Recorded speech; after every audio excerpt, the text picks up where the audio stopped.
سلیمان علم القرآن خلق الانسان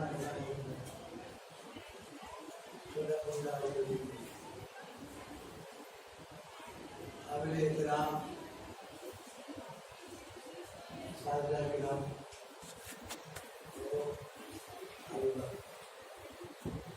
تشریف بات کی ہو رہی ہے، اتنی تعداد میں درسیاں ہیں،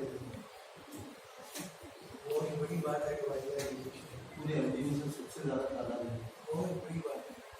میرا تعلق ناگپور سے ہے، اور ناگپور میں بھی اکثر میں مسٹر کے لیے گیسٹ مسٹر کے لیے اردو ڈپارٹمنٹ میں پروفیسر کورس وغیرہ ہوتا ہے، خاص طور سے ہسٹری ڈپارٹمنٹ والے بھی بات ہے۔ مجھے خوشی ہوتی ہے کہ بچوں میں جو علم حاصل کرنے کا شوق ہے، وہ شوق نوجوانوں سے معلوم ہو، بچوں میں وہ شوق نہیں ہوتا۔ اور حدیث نبی کریم صلی اللہ علیہ وسلم کی جو حدیث ہے، طلب العلم فریضۃ علی کل مسلم، ہر مسلمان مرد اور عورت فرض ہے۔ عورتوں نے اپنے لیے فرض قرار دے دیا ہے۔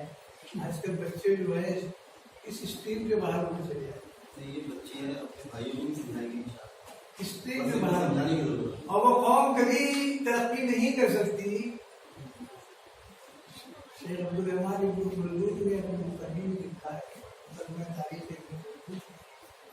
کہ قوموں کی ترقی کا راز یہ ہے کہ اس کی تعلیمی حیثیت بہت ہے۔ قوم کو بھی ترقی نہیں کر سکتی جو تعلیمی میدان میں برادران ہے وہ پیچھے ہو۔ ہم لوگ بہت پیچھے چلے جائیں، ریورٹ ہو گئے۔ ایک زمانہ تھا جب نبی کریم صلی اللہ علیہ وسلم کی حدیث کی روشنی میں مسلمانوں نے علمی اعتبار سے زبردست کارنامے انجام دیے 600 سال تک، کہ ان کے کارناموں کو لیٹن میں ترجمہ کر کے یورپ کی جامعات میں پڑھایا گیا۔ عبداللہ ابن بیدار باٹنی کا زبردست عالم، ابن نشیم فزکس کا زبردست ماہر، جابر ابن حیان کیمیا کا زبردست ماہر، اس نے بے شمار جناب علی محلول ایجاد کیے۔ ابن حشیم نے جو اس کا تعلق جو ہے آج روس سے اس کا تعلق ہے، 1000 سالہ جشن جو روس نے اس کا منایا، تو پورا ماسکو جو ہے روشنی سے جگمگ کر رہا تھا۔ اس کو بہت بڑا اسٹیچو ماسکو کے چوراہے پہ لگا ہے۔ ایسی بھی لوگ، شیخ ولی سینا نے سب سے پہلا آپریشن کیا، اس کی قانون القانون کتاب کیریئر آف میڈیسن انگریزی میں ترجمہ ہو کے 600 سال تک یورپ میں پڑھائی جاتی ہے۔ ہم نے تاریخ کی بنیاد رکھی، تاریخ والے کیا تھی؟ تاریخ ملوک کی، بادشاہوں کی تاریخ تھی۔ ابن خلدون نے اس کو تاریخ اجتماع میں تبدیل کیا، سوشلائزی کہتے ہیں اس کو، آپ سوشلائزی کہتے ہیں کہ بھائی تمہارے سماج کی حالت کیا ہے، کہ یہ مطلب ان کی تعلیمی پوزیشن کیا ہے، ان کی معاشی پوزیشن کیا ہے، ان کی تہذیبی حالت کیا ہے، ان کی تمدنی حالت کیا ہے، تمام تر چیزوں کو تعریف ورنہ پہلے صرف اور صرف بادشاہ نے یہ حملہ کیا، بادشاہ نے وہ حملہ کیا، بادشاہ نے یہ کیا، بادشاہ صاحب نے وہ کیے، سارے کے سارے مورخ بادشاہ کی چمچ گیری میں لے رہے، بادشاہ کو خوش کرنے کا پہلا مورخ شیخ عبدالرحمن ابن خلدون، جس کا تعلق بزنس سے تھا، اس نے تاریخ نویسی کے فن کی بنیاد اس کے اصول ضوابط میں ذرا میں تھوڑا سی ٹاپک سے دیا، مجھے آنا ہے آپ کے ساتھ کی طرف، میں صرف اس لیے ٹاپک کو چھیڑ دیا کہ کم سے کم تم کو یہ معلوم ہو جائے کہ ہمارے آبا و اجداد کیا، ہم کیا 831 عیسوی کے اندر بغداد میں بیت الحکمہ قائم ہوتا ہے، اس کو بولتے ہیں انسٹیٹیوٹ آف سائنس۔ بڑے بڑے تجربات ہو رہے تھے، آج ہم بالکل کہاں کھڑے ہوئے تھے۔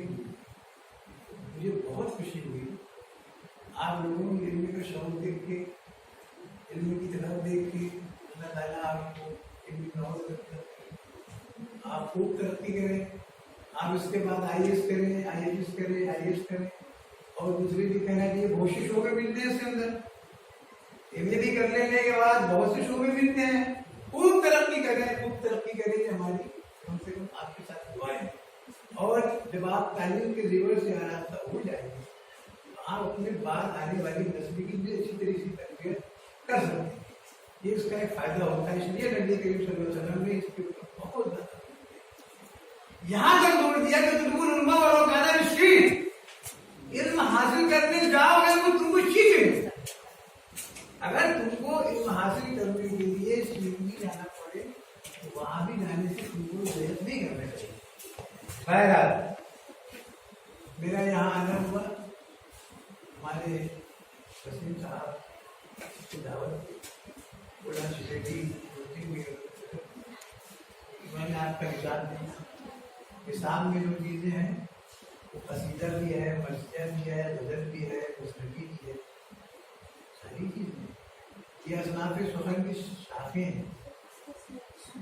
شاعری کی جو صنفیں جب تقسیم ہوتی ہیں تو غزل ہے، نظم ہے، قصیدہ ہے، مرثیہ ہے، مسنوی ہے، اور یہ ضرور کے اعتبار سے تم سبوں کو یہ چیزیں پڑھنی پڑتی ہیں، اور یہ تمہارے ایگزامینیشن کا ایک زبردست حصہ ہے۔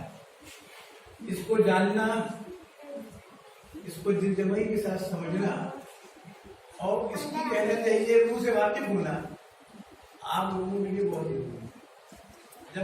جب تک آپ اس کی بنیاد کو نہیں سمجھیں گے آپ کے لیے یہ قصیدہ بھی آسان نہیں ہو سکتا، مرثیہ بھی آسان نہیں ہو سکتا۔ ہر شخص کے غزل اردو شاعری کی آبرو ہے، اس میں کوئی شک نہیں کہ غزل اردو شاعری کی آبرو ہے، اور غزل کے اوپر ایک زمانہ مر مٹ رہا ہے، اور نہ صرف اردو معاشرہ مٹ رہا ہے بلکہ غیر اردو معاشرہ بھی اپنی جان دے رہا ہے، اور جناب غلام علی کو سن کے، مہدی حسن کو سن کے، گلوکاروں کو سن کے ان کے اندر جذبہ پیدا ہو رہا ہے کہ ہم بھی اردو سنتے اپنے تلفظ کو سدھاریں، غزل کو سمجھنے کی کوشش کریں۔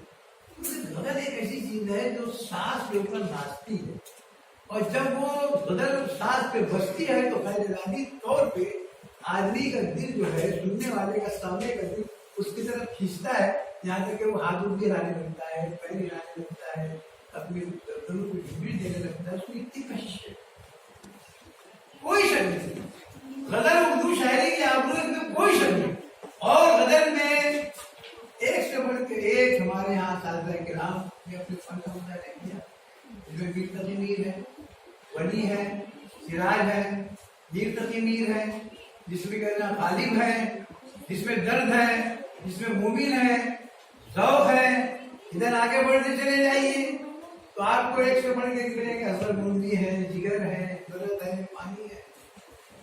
علامہ اقبال نے غزلیں کہیں گے کتنے چلے آئے گا، اور آخر میں آگے آپ ناصر کاظمی پہ آگے اس کا جو ہے ابتدائی سفر پورا ہوتا ہے۔ اس کے بعد اور بھی لوگوں نے مابعد جدیدیت کا علاج چھڑا ہے، لیکن میں سمجھتا ہوں کہ ناصر کاظمی کے بعد وہ مابعد جدیدیت کسی کام کی نہیں ہوئی۔ ناصر کاظمی کے جو فالوور تھے انہوں نے ناصر کاظمی جب لہجے کو اپنایا کیسی کیسی شاعری کی ہے، آگے پتھر تو میرے شہر میں دو چار کے لیے جتنے اس پیڑ کے پھلتے پسند ہوا ہے، مجھ کو گرنا ہے تو خود اپنے ہی قدموں پہ گروں، جس طرح سایہ ہے دیوار پہ دیوار۔ کیا کہوں دید ہے در یہ تو میرا چہرہ ہے، سنگ کٹ جاتے ہیں بارش میں جاتا ہے، پتھر کو کاٹ دیتا ہے، بارش کا پانی پتھر کو کاٹ دیتا ہے، تو میرے آنسو نے میرے چہرے کو بالکل داغدار کر دیا، سنگ کٹ جاتا ہے۔ کیا کہوں دید ہے در تو زبان ہوتی ہے، غزل میں جذبہ ہوتا ہے، احساس ہوتا ہے۔ غزل کا ایک شعر پوری کتاب لکھنے کی قوت ہے، ایک شعر کی بنیاد پہ ہم پوری کتاب لکھ سکتے ہیں، وہ قوت ہے۔ یہ غزل کا ارتقائی سفر کرنا شروع میں جب غزل میں آپ کھلی تو صوفیہ کی آغوش میں پرورش پاتی ہے۔ صوفیہ کے نام جب میں آ کر ادھر ادھر دیکھا